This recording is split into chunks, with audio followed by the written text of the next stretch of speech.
Por que o homem não quer acreditar na justificação de Deus? Parte 2, dia 22 de setembro de 2023. Olhando para o outro lado da questão, é verdade que por vezes os alguns que não acreditavam significava a maioria. Deve-se admitir que, às vezes, os incrédulos têm preponderado mesmo entre os ouvintes da preciosa palavra. Leia toda a história de Israel nos livros de Reis e Crônicas, e você ficará triste ao descobrir como novamente e novamente eles não acreditaram. A história de Israel, desde o momento em que tornou-se uma nação, é muito doloroso. Está cheio da misericórdia de Deus, mas também está cheio de traição ao coração humano. Nos dias dos juízes, o povo servia a Deus enquanto um bom juiz governava sobre eles. Mas assim que ele morria, ele se desviava após falsos deuses. Eu quase acho que a igreja cristã está no período dos juízes agora. Quando o Senhor levanta, aqui e ali, outro para pregar fielmente a sua palavra, as pessoas parecem prestar atenção a isso. Mas, quando os fiéis pregadores se foram, muitos de seus ouvintes se desviam novamente. Bendito seja Deus! Esperamos a vinda do Rei em breve. E quando o Rei vier e o período dos juízes terão terminado, então entraremos em um tempo de descanso e paz. Pode ser que mesmo entre os ouvintes do Evangelho, aqueles que não acreditam preponderam sobre aqueles que acreditam. Meu texto soa como solene, e há algo terrivelmente terrível nisso, como o profundo estrondo de trovão subterrâneo. Agora, queridos amigos leitores e ouvintes, esta incredulidade geralmente tem sido o caso durante todas as eras entre os grandes da terra. Nos dias de nosso Salvador, eles disseram: alguns dos governantes ou dos fariseus acreditou nele.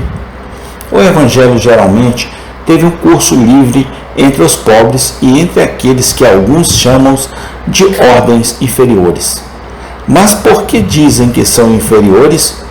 Eu não sei. A menos que seja porque o mais pesado e mais valioso das coisas geralmente afundam. A Igreja de Deus deve muito pouco a reis e príncipes e nobres. Ela deve muito mais aos pescadores e camponeses. Jesus disse: graças te dou, ó Pai, Senhor do céu e da terra, porque escondeste essas coisas dos sábios e entendidos e revelou-os aos pequeninos. Assim mesmo, Pai, porque assim pareceu bem a teus olhos.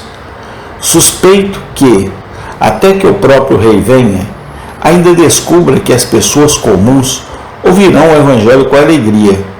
E isso, enquanto Cristo, o Senhor, escolhera para si alguns de todas as classes e condições dos homens.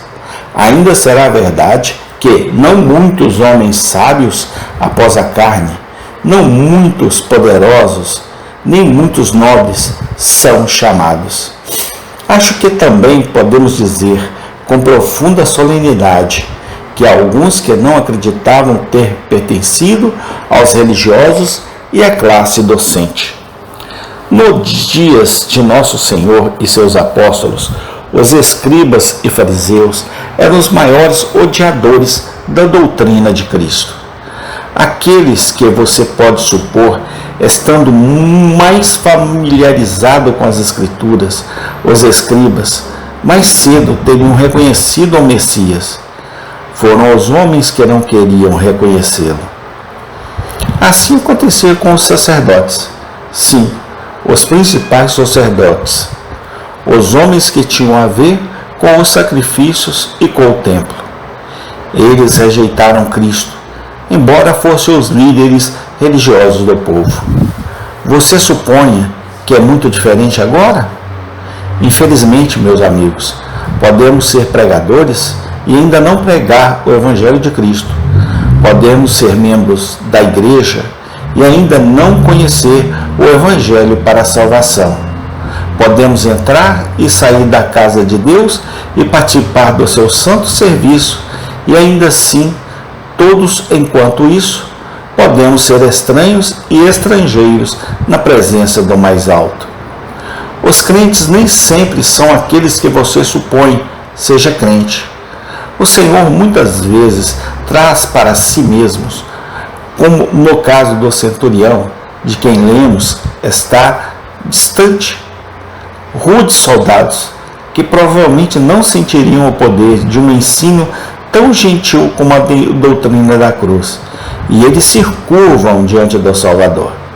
Mas, infelizmente, entre aqueles que parecem ser os filhos do reino, educados na adoração de Deus, há alguns, sim, muitos, que não acreditou em Cristo, e o mais triste de tudo, mesmo entre aqueles que são professores de outros nas coisas de Deus, há alguns que não têm crido salvificamente. Agora, queridos amigos, se tomarmos toda a gama de nações favorecidas com o Evangelho, teremos que dizer, e dizê-lo, por assim dizer, em letras maiúsculas, letras, alguns não acreditam, e que alguns é um número muito grande. A pergunta do apóstolo é: e se alguns não acreditaram?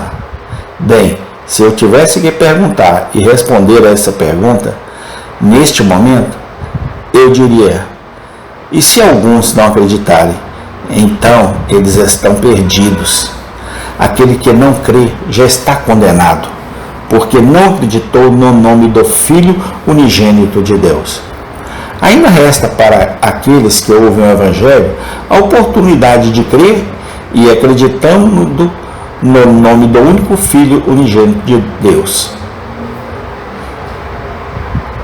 Se alguns não acreditam, deixe-nos que acreditamos, faça deles o assunto constante de nossas orações e então deixe-nos dizer-lhes o que é para ser acreditado e dar o nosso testemunho da salvação e poder do Evangelho. Quando tivermos feito isso, tomemos escrupulosamente cuidado para que nossa vida e conduta sejam consistentes com a doutrina que ensinamos, para que, se alguns não creem, sejam ganhos para Cristo pelo exemplo de quem acredita nele. Que cada cristão aqui, ouvindo e lendo, procurar trazer outra pessoa a Cristo. Eu te peço, amados, se vocês provaram que o Senhor é misericordioso, não sejam estéreis nem frutíferos. Se você conhece o grande segredo, conte-o aos outros. Diga isso, conte-o. Nós todos quero me animar para este trabalho abençoado. Tenho certeza que sim. Eu ouvi falar de um cristão que sempre falava de Cristo para, pelo menos, uma pessoa todos os dias. Amém e amém. Tem continuação. Senhor, nos usa para ganhar almas para Ti, ó Pai. Nos usa para lembrarmos e alertarmos sobre a Tua vinda que se aproxima para buscar a Tua igreja e o Teu povo. Ó Pai, dá-nos o Teu renovo, dá-nos do Teu avivamento, para a honra e glória do Teu santo nome, ó Senhor, dos exércitos. Amém.